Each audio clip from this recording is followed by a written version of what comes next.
আজকে একটা নতুন রান্নার রেসিপি নিয়ে এসেছি, সয়াবিনের পরোটা। দেখো, আটাকে মেখে নিয়েছি, সয়াবিনকে সেদ্ধ করে মিক্সিতে আমি পেস্ট করে রেখেছি, আলু সেদ্ধ করে রেখেছি, রসুন লঙ্কা জিরে নিয়েছি, এই তিনটেকে একসাথে বেটে নেব। আর ধনে আধ ভাঙা করে আমি ছিলে গুঁড়িয়ে নিয়েছি। তেল দেখো গরম হয়ে গেছে, এবার আমি ধনেটা দিয়ে দিচ্ছি।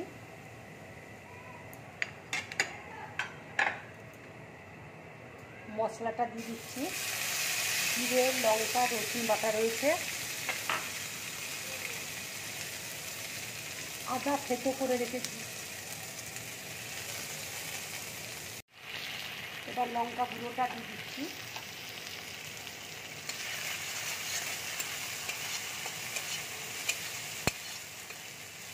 এই মশলাগুলো সব একসাথে ভেজে নেব।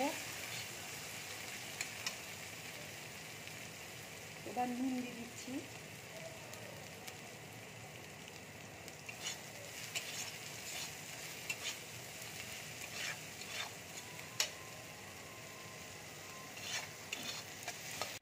এবার সয়াবিনটা দিয়ে দিচ্ছি।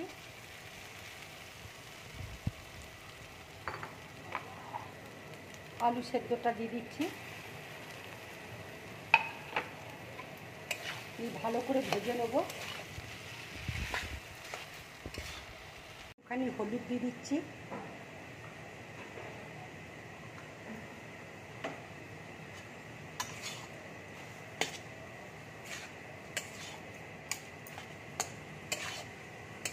এবার আমি মেথি পাতাটা দিয়ে দিচ্ছি।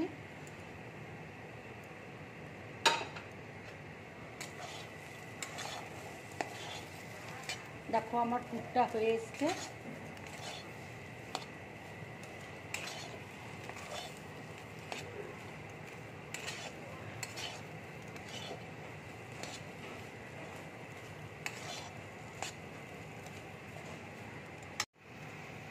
দেখো আমার ভাজাটা হয়ে গেছে, এবার আমি থালার মধ্যে নামিয়ে নিচ্ছি।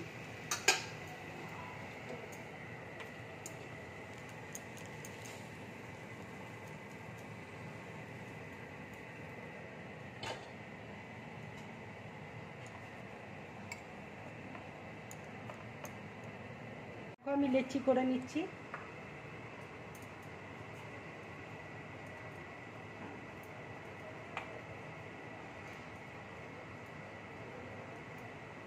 এবার পুরটা আমি ভরে নেব।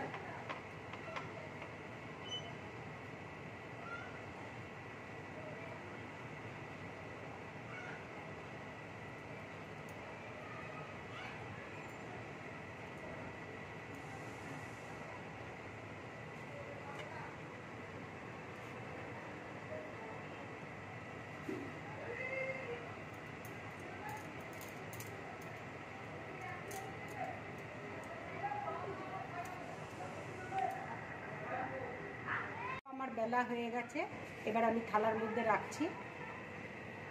এবার আমি আর একটা বেলে নেব।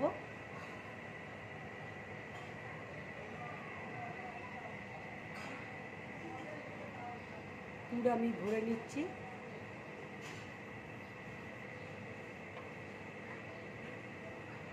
নিয়ে বেলে নেব। এবার আমি পরোটাগুলো তাওয়ার মধ্যে দিয়ে দিলাম।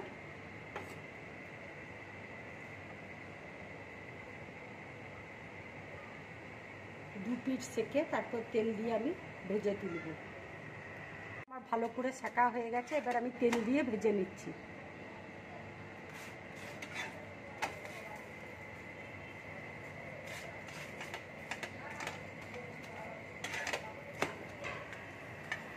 দেখো আমার ভাজা হয়ে গেছে, এবার আমি প্লেটের মধ্যে তুলে নিচ্ছি।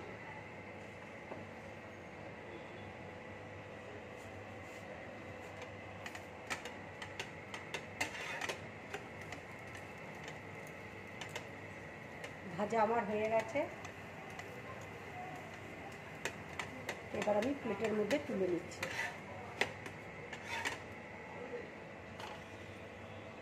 এইভাবে সয়াবিনের পরোটাগুলো করবে, খুব ভালো লাগবে খেতে। যদি আমার রান্নাটা ভালো লাগে, লাইক করবে, শেয়ার করবে, আর ড্রিম ব্লগ চ্যানেলটাকে সাবস্ক্রাইব করবে। নমস্কার।